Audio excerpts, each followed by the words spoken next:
Son zamanlarda bakalavr biologiya ixtisası üzrə bitirən və magistratura təhsil pilləsi üzrə bizə müraciət edən tələbələrin sayı artıb.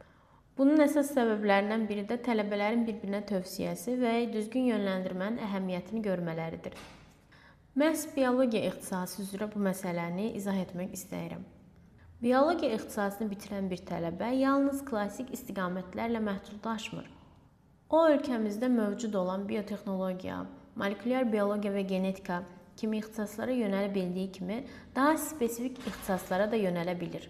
Histologiya və embriologiya, kök hüceyrə araşdırmaları, xərçəng biologiyası, sinir bilimi, xəstəxana infeksiyalarına nəzarət kimi saymadığım neçə ixtisaslara müraciət oluna bilər. Burada vacib məqam odur ki, tələbə seçdiyi istiqamət üzrə daha dərin və konkret ixtisaslaşma imkanı qazanır. Lakin biologiya müəllimliyini bitirən tələbələr bəzən bu bölümlərə müraciət prosesi zamanı bəzi çətinliklərlə qarşılaşa bilirlər.